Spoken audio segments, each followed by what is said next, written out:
क्या आपने कभी भारत के किसी पुराने गांव की बनावट पर गौर किया है? एक तरफ मुख्य गांव होता है जहां सब मिलजुल कर रहते हैं और उस गांव की सीमा जहां खत्म होती है वहां से शुरू होती है एक अलग बस्ती जिसे हम दलित बस्ती या अंत्यज कहते हैं। आखिर उन्हें हमेशा गांव से बाहर ही क्यों रखा गया? क्या यह हमेशा से ऐसा ही था? चलिए इतिहास के उन पन्नों को पलटते हैं जिन्हें सदियों से धूल में दबाकर रखा गया।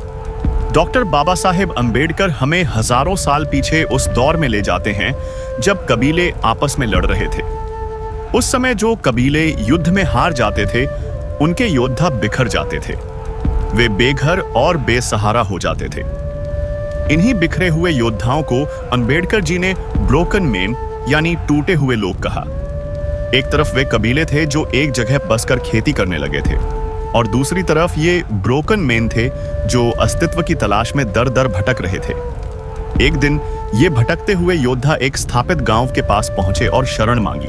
गांव वाले डरे हुए थे क्योंकि उनके पास अनाज तो था लेकिन रक्षा करने वाले हाथ नहीं थे। तब एक समझौता हुआ, एक ऐसा समझौता जो आगे चलकर इन योद्धाओं के लिए आईसूशीट अभिशाप बन गया। गांव वालों ने कहा, तुम योद्धा हो, तुम रात के सन्नाटे में हमारी और हमारे परिवारों की रक्षा करोगे, बाहरी हमलावरों से हमें बचाओगे, लेकिन तुम हमारे बीच नहीं रहोगे। तुम्हें गांव की दीवार के बाहर ही अपना डेरा डालना होगा। यहीं से एक राजनीतिक समझौते ने जन्म लिया। ये ब्रोकन मैन गांव के रक्षक बन गए। वे पूरी रात जागकर पहरेदारी करते, लेकिन जैसे ही सूरज निकलता उन्हें वापस गांव की सीमा के बाहर अपनी झोपड़ियों में जाना पड़ता।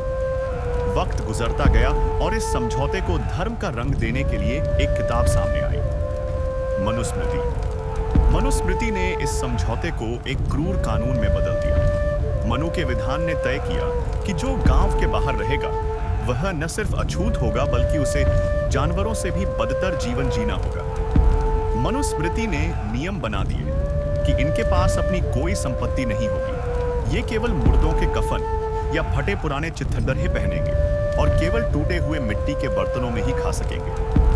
हद तो तब हो गई जब उन्हें मानसिक रूप से तोड़ने के लिए गले में हांडी और पीठ पर झाड़ू बांधने जैसे घिनौने रिवाज थोपे गए ताकि उनके कदमों के निशान तक मिटते चले जाएं। तर्क बहुत सीधा और खतरनाक था।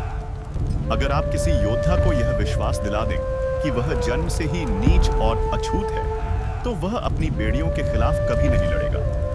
जो रक्षक कल तक गांव की ढाल थे उन्हें ही धर्म का नाम देकर अछूत बना दिया गया। डॉक्टर अंबेडकर का सामाजिक तर्क हमें यही सिखाता है कि दलितों का गांव से बाहर रहना कोई ईश्वरीय मर्जी नहीं बल्कि एक हारी हुई राजनीतिक और मनुवादी व्यवस्था की सोची समझी क्रूरता थी। आज जब आप किसी गांव की सरहद पर उन बस्तियों को देखें तो याद रखिएगा कि ये सिर्फ बस्तियां नहीं हैं, ये उन महान योद्धाओं की कहानी है जिन्हें अपनों ने ही दीवार के उस पार धकेल दिया था।